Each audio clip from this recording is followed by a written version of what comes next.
చాలా రోజుల తర్వాత మంచు లక్ష్మి మనోజ్ పై ఓ ఇంట్రెస్టింగ్ ట్వీట్. సినిమాల విషయంలోనేనా మరి పర్సనల్ లైఫ్లో కూడా చేయొచ్చుగా అంటూ నెటిజన్స్ కామెంట్స్. మరి ఆ విషయాలేంటో తెలుసుకుందాం.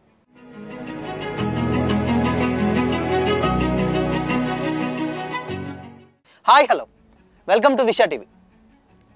మంచు మనోజ్ గారు చాలా చాలా చాలా గ్యాప్ తీసుకొని నటిస్తున్నటువంటి సినిమానే భైరవం.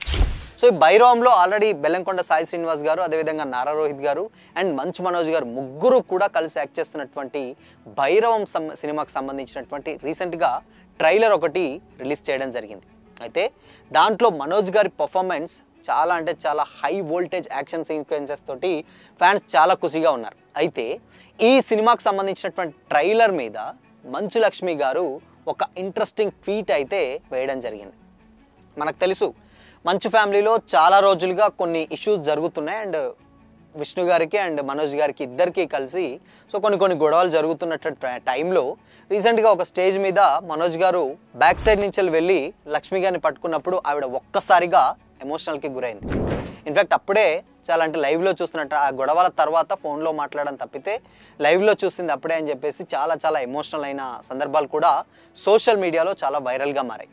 అయితే ఈ భైరవన్ ట్రైలర్కి సంబంధించినటువంటి సీన్స్లలో మనోజ్ గారు చాలా చాలా వైల్డ్గా కనిపించడంలో ఎలాంటి డౌట్ లేదు. ఎందుకంటే చాలా మాస్ లుక్లో లుంగి గెటప్లోటి చుట్ట తాగుకుంటూ అంటే సిగరెట్ ఆ టైప్లో తాగుతున్నప్పుడు ఆయన ఒక వన్ మ్యాన్ షో. అంటే వీళ్ళిద్దరు బెల్లంకొండ సాయి శ్రీనివాస్ గారు అండ్ నారా రోహిత్ గారి కంటే మనోజ్ గారికి ఎక్కువగా హైప్ ఇచ్చారేమో అన్న ఫీలింగ్ కూడా వచ్చేసింది. సో ఆ ట్రైలర్ మీదనే మంచు లక్ష్మి గారు చాలా ఒక మెచ్చుకుంటూ వన్ మ్యాన్ షో అనే రేంజ్లో ఒక ట్వీట్ అయితే పెట్టడం జరిగింది. అంటే నెటిజన్స్ కొంతమంది ఏమంటున్నారంటే ఇంత ప్రేమ ఉన్నప్పుడు ప్రీవియస్ టైంలలో కొన్ని ఇష్యూస్ జరిగినప్పుడు మంచు లక్ష్మి గారు కొంచెం రియాక్ట్ అయితే బాగుండు, బట్ తమ్ముడి కోసం ఎట్టకేలకు ఒక ట్వీట్ అయితే వేయడం జరిగింది. అది కూడా మెచ్చుకుంటూ సినిమా అన్నిట్లో కూడా ఒక మాస్ యాక్షన్ చూపించినటువంటి మనోజ్ గారి మీద ఒక మంచి ప్రేమ కురిపించింది అన్న కామెంట్స్ కూడా వినిపిస్తూ ఉన్నాయన్నమాట.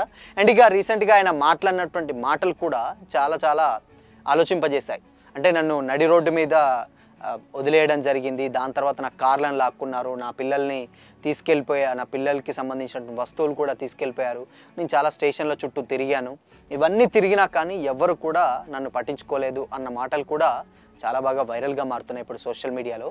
అయితే ఎన్ని రోజులున్నా ఎప్పటికైనా నేను మోహన్ బాబు గారి అబ్బాయిని అని చెప్పి మనోజ్ గారు చెప్పడంతో స్టేజ్ ఒక్కసారిగా అంటే ఉన్నటువంటి ఆ హాల్ మొత్తం కూడా ఒక్కసారిగా దద్దరిల్లిపోయింది. సో ఇక్కడ ఇవన్నీ చూసుకుంటే ఆల్రెడీ మంచు లక్ష్మి గారు మనోజ్ గారు చాలా బాగున్నట్లే తెలుస్తుంది. అండ్ ఆవిడ ఒక వేసినటువంటి ట్వీట్ కూడా ఇక్కడ గొడవ వల్ల ఉన్నది మనోజ్ గారికి అండ్ మోహన్ బాబు గారికి కూడా కాదు, గొడవ ఒకవేళ అవుతుంది అని అంటే మేబీ విష్ణు గారికి అండ్ మనోజ్ గారికి అన్న కామెంట్స్ కూడా ఇప్పుడు సోషల్ మీడియాలో కామెంట్స్ అయితే వినిపిస్తూ ఉన్నాయి. సో ఈ ట్రైలర్ తోటి ఒక్కసారిగా అటు తమ్ముడు అక్క ఇద్దరు కలిసి బాగానే ఉన్నారు, ఇక్కడ తండ్రి కొడుకులు బాగానే ఉన్నారు, కాకపోతే ఒక మిగిలిందల్లా విష్ణు గారితోటే ఈ గొడవలు అన్న కామెంట్స్ కూడా చేస్తూ ఉన్నారు. అండ్ దీంతో ఒక క్లారిటీ కూడా వచ్చిందని కూడా ఆడియన్స్ అయితే చేస్తున్నారు. సో దీని మీద ఇంకా ఎలాంటి రియాక్షన్ అయితే లేదు. మనోజ్ గారు చేసినటువంటి సినిమా మీద మంచు విష్ణు గారు ఏదైనా కామెంట్ చేస్తారా అని కూడా ఫ్యాన్స్ తెగ ఈగర్గా వెయిట్ చేస్తున్నారు. బట్ వాళ్ళిద్దరి మధ్య ఉన్నటువంటి ఇష్యూస్ తోటి అవి చేస్తారా చేయరా పక్కన పెడితే ఇక్కడ లక్ష్మి గారు వేసినటువంటి ట్వీటే ఇప్పుడు వైరల్గా మారిందనమాట. వాళ్ళ తమ్ముడి మీద ఉన్నటువంటి ప్రేమను ఒక్కసారిగా ఆవిడ వ్యక్తపరుస్తూ భైరవన్ డెఫినెట్గా ఒక సక్సెస్ అవ్వబోతుంది అనుకుంటున్నారు. అండ్ చాలా గ్యాప్ తర్వాత భైరవం తోటి ఒక మంచి హిట్ అయితే అందుకోబోతున్నట్లయితే కొంతమంది కామెంట్స్ ట్రైలర్ కింద అయితే కామెంట్ చేయడం జరుగుతున్నారు. సో మనోజ్ అన్న ఫ్యాన్స్ ఇయర్ అని, మనోజ్ అన్న అభిమానులు ఎంతమంది ఉన్నారు, ఇలాంటి కామెంట్స్ అయితే వినిపిస్తున్నాయి. సో ఈ ముగ్గురు హీరోలలో ఎక్కువగా మనోజ్ గారి సైడ్ నుంచి చాలా హైప్ పొందడంలో ఎలాంటి డౌట్ అయితే లేదు. సో సినిమా చూడాలి మరి మనోజ్ గారు దాంట్లో విలన్ క్యారెక్టరా లేదంటే హీరోనా లేకపోతే క్యారెక్టర్ టైపా ఏందో తెలియదు కానీ బట్ ఇంపార్టెంట్ అయితే ఉన్నటువంటి విషయం మాత్రం వాస్తవం. సో ఆయన క్యారెక్టర్ ఎలా ఉండబోతుంది అండ్ ఇన్ కేస్ ఆయన చేసినటువంటి యాక్షన్ సీక్వెన్స్ ప్రీవియస్గా చాలా బాగున్నాయి, బట్ ఇప్పుడు ఒక కంబ్యాక్ ఫిలింగా కూడా ఆయన భావిస్తున్నారట. అందుకనే ప్రమోషన్స్ కానీ మాటలు కానీ ఎక్కడికక్కడ చాలా చాలా గట్టిగా ప్రమోట్ చేస్తున్నారు భైరవంని. ఇన్ఫ్యాక్ట్ అదొక రీమేక్ ఫిలిం అయినా కానీ దీన్ని ఒక ఒరిజినల్ సినిమాగా చాలా బాగా తీశారు. సో చూడాలి ఈ సినిమా కనుక ఇన్ కేస్ కొంచెం పాజిటివ్ టాక్ వస్తే మాత్రం మనోజ్ గారు మళ్ళీ స్టార్డమ్ తెచ్చుకోవడంలో ఎలాంటి డౌట్ అయితే లేదు. సో ఆయన క్యారెక్టర్ ఎలా ఉండబోతుంది అండ్ ఆయన పర్ఫార్మెన్స్ కనుక మనం చూడాలంటే డెఫినెట్గా May 30 వరకు అయితే మనం వెయిట్ చేయాల్సిందే. సో మరి మనోజ్ గారి నెక్స్ట్ సినిమాలలో చాలా సినిమాలు రాబోతున్నాయి. సో మరి భైరవం ఎలా ఉంటుంది అనుకుంటున్నారు? కామెంట్ చేయండి.